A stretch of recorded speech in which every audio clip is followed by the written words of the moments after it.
Now, one of the main reasons that people cannot really break into the middle class lifestyle for good and actually afford to be there is because people are too tempted to use debt for things that they can't afford. Vacation is a big one. Like, for example, a lot of people are using the buy now, pay later for vacations these days. Going on exotic trips that cost thousands of dollars that are out of reach for a lot of people. The buy now, pay later companies are happy to finance these trips for people and let them pay over time. And customers are happy to utilize that service so they can have the experience now rather than later. Take a look at this.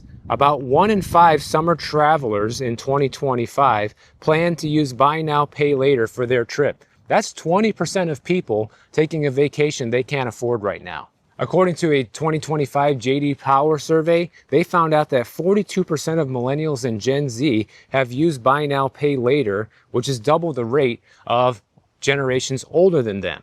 Although, like we uncovered the other day, the households that are actually carrying the most debt right now are households between 45 and 50 years old. So even though they might not use buy now, pay later, they do have the most debt overall. And this is the problem with society. Nobody can wait for anything anymore. In fact, the reports are showing that around half of buy now, pay later users are currently behind on payments. This story shows some examples here. One was a kid 25 years old who used Airbnb's buy now, pay later option for a Maui rental, and he broke his payments down into smaller payments. Another woman, 45, not a young one, financed $1,800 worth of flights with an interest-free buy now, pay later plan instead of using her credit card in order to avoid interest charges. But people think that because there's no interest that they're never going to have to pay anything. But the reality is, if you miss a payment, you are going to get nailed. They charge you fees, which is just like paying interest. Really, the responsible way to use buy now, pay later is to use the buy now, pay later option, and then you make your payments in full and on time in order to avoid the interest costs, and then it will literally have cost you nothing. But these companies know that that's often not the case when people borrow money, and you're very likely to become late, like 50% of people who are currently late. And guess what? They can charge you extra then, so they make some extra money off of you. So yeah, if you know for sure that you're going to be able to make your 4 installment payments on time and in full, but you just don't have all the money up front for the travel, I don't see a problem with it other than the fact that it's kind of getting you in the habit of spending money that you don't have. I think that's really the biggest risk with doing it, but at least you're not going to face a hit on your credit. You're not going to face any fees or interest charges if you can do it right. And it turns out that women are more susceptible to buy now, pay later loans than men, especially when it's marketed as something cute or safe to do, using small interest-free payments to appeal to female shoppers. Now, here's something interesting. Men carry more overall debt than women, but women are 68% more likely to use buy now, pay later services to buy things like clothing or makeup.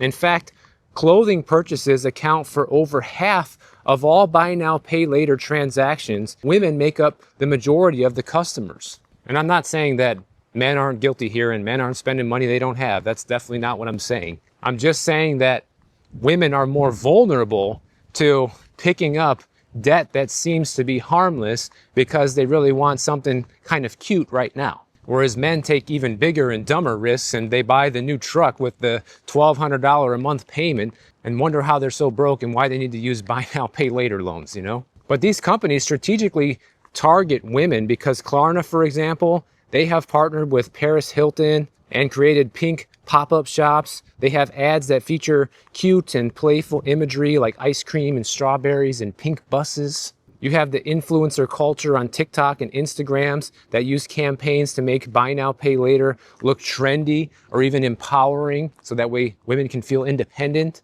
And there's nothing wrong with women being independent. There's a difference between being independent and pretending to be independent. And buy now, pay later companies use sneaky psychological tactics. Like, for example, when buy now, pay later appears as an option at checkout, it decreases cart abandonment by a large margin and also makes big purchases seem manageable through these small installments. It also encourages people to overspend by making consumers feel like they're paying less up front. So now all of a sudden, that Gucci purse looks affordable because you have the buy now, pay later option at checkout, whereas before you're like, I'm not spending this much money on a bag. And then, like I said before, the biggest problem is even if you have the money and you do pay your installments on time, it makes you form a bad habit, right? It gets you in the habit of overspending and using money before you actually have it in your pocket, which means you're never really going to have anything because all the money that is coming into you, you need to save in order to make your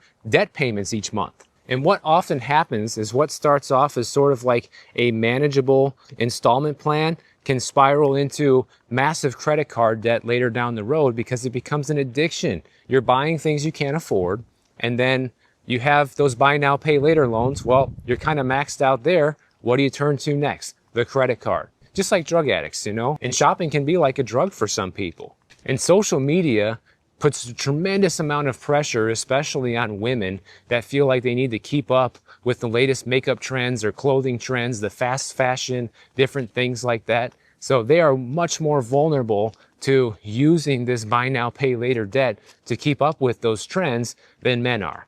Not that men don't do it, they're just, women are more vulnerable to it and are fueling the buy now, pay later companies' profits. And you know, people are taking on this record amount of debt at the same time that the job market is completely frozen, you know, especially entry-level jobs. Take a look at this right here. When we look at the change in the job postings on Indeed as of August of 2025, the overall job postings are down 7% year over year, as well as junior level job postings down 7% year over year. And I can tell you right now that taking on debt, no matter how cute it might seem or how small the payments might seem, is not a replacement for getting a good paying job or increasing your income. Across almost every major sector that Indeed tracks, job postings are down from last year. The only exceptions are listings for physicians and surgeons are up 3.2%, and listings in banking and finance are up 4.7%. Literally every other category for job postings is down year over year right now. So clearly the economy is not doing too good and things are not nearly as strong as we're being told. And it's no wonder that people are resorting to all these different types of debt because it's the only way that they can actually have what they want right now. And funny enough, the job market is kind of like real estate right now. If you're lucky enough to own a house and you're able to afford that house, then you're doing pretty good compared to the average person who doesn't own a house and is trying to figure out how they're going to break in. And the same is true for the job market. If you have a decent job right now and you are earning a good living, that is a golden position to be in this 2025 economy because you are probably not going to be able to replicate that success if you are forced to go out and find a new job tomorrow.